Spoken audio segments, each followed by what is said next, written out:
And hello YouTube, it is 5:54 p.m. Thursday, February 24th, 2022. Hope you weren't too psyched for another video of me coming home from Amazon, because once again, I was just tired and not feeling it, which is probably a good thing for everybody involved. For me, for those of you who actually watch this vlog, yeah, there's no way anybody's watching all of it. I mean, I've been trying to watch all of it, and I'm at this point on the watching end, I'm more than a week behind. Yeah, on the uploading, I'm only 2 days behind, so that's kind of cool. And maybe just maybe if I have more days where I just don't feel up to recording, I'll actually catch up, which is kind of what caught me up. Anyway, is the fact that I was, it is wet. The fact that I was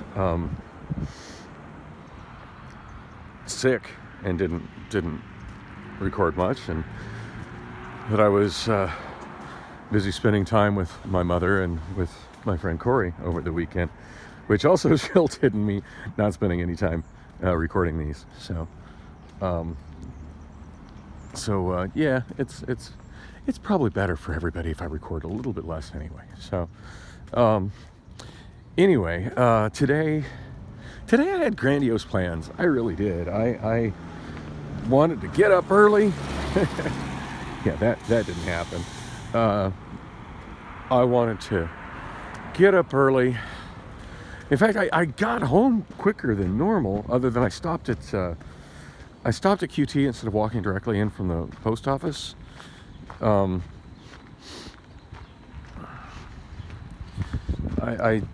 knew all I had to drink in the fridge was Mountain Dew, and the last thing I need to do before going to bed is ingesting a lot of caffeine and sugar. So figured, no, I should get myself some tea at QT, and I did. And seems like they're making an effort to make sure that my favorite flavor of it is always in the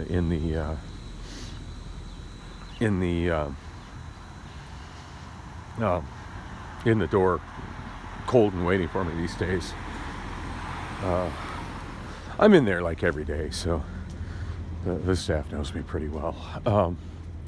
Anyway, so yeah, I went in to get some tea, and they just rearranged the inside of the QT. They completely changed the counter where the cashier is. I don't know, I kind of got mixed feelings about it. It really separates the store. Now it looks like they're going to turn the area where the cashiers used to be. And for those who haven't seen a QT doing this remodel, because I guess they're doing this to a lot of stores, they're putting this store's got the layout where 2 doors on each side, and in between the doors, facing the parking lot, was where the cashiers were, and then directly opposite them, on the facing the gas pumps, of course, directly opposite them, on the other side of the store, on the wall that faces the back of the store, is where the kitchen is. And this is a QT. I think pretty much all the QTs have them now. It's a QT with a full kitchen and a full menu, and a kitchen staff during the daytime. And for those who haven't tried the food from the QT kitchens, it's surprisingly good. It's not what you think of when you think of gas station food. It's actually pretty decent. So have a snackle. So anyway, I do occasionally get stuff from it. Most of the hours that I go in there, it's not open, the kitchen. So, but yeah, so anyway, they're moving the counter to where it's in front of the kitchen, in kind of a big horseshoe shape, and it.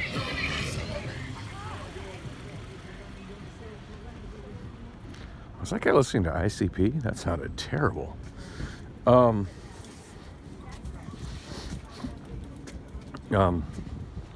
Anyway,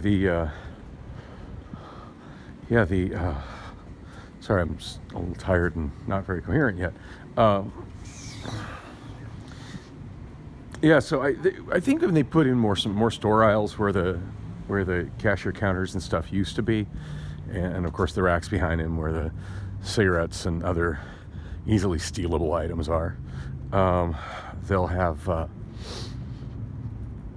it won't seem as separated, but I don't know. It really seemed to chop the store in two and kind of create a bottleneck between the two sides. For me, the most inconvenient thing, and maybe that's just because my eyesight has got so bad, and maybe it's not an inconvenience for other things, but for other people. But I noticed that with the placement of the menu, so they put the menu board right back up where it was, because the menu's so far behind where the cashiers are, and where the area is where they now have tobacco products and whatnot, that I absolutely could not read the menu anymore. So that's a little frustrating for me. I mean, I tend to order the same thing, and this morning I decided to kind of stick around with that and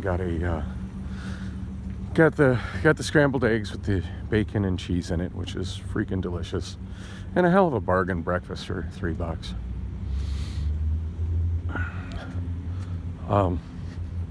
Anyway, so as I said earlier, I had grandiose plans of starting the day early today and doing quite a few things, and got to bed pretty quick, got to sleep pretty quick, but it apparently doesn't make a difference whether I have a 4-day work week at Amazon or a 2-day work week at Amazon. By Thursday, my body's tired and wants to sleep. And it's just there's just really no waking up early on Thursday. I mean, not without an alarm clock and me forcing myself to do it, which is a bummer, because I actually thinking really seriously about going and getting my hair done. Believe it or not, there's an ulterior motive involved. There's a barbershop right next to, which I've mentioned before because I'm pretty sure that's where my Cox hotspot comes from. But there's a barbershop right next to Bullock's, and I've been thinking about seeing if they can do something with what's left of my hair, and then while I'm at it, hey, can I get the Wi-Fi password? And get the actual Wi-Fi password, because I think that'll give me more bandwidth than just the Cox hotspot. All right, I had some other stuff I wanted to talk about, but I'm at Target. I'm going to pop in here. The main reason I'm coming into Target versus just getting onto the Route 44 bus is I checked the app as I was heading over, and I was just in the process of missing the northbound bus, and apparently I just missed the southbound bus, and the next one's not for 30 minutes. Well, 30 minutes, at the time that I walked. At the time that I walked out. So,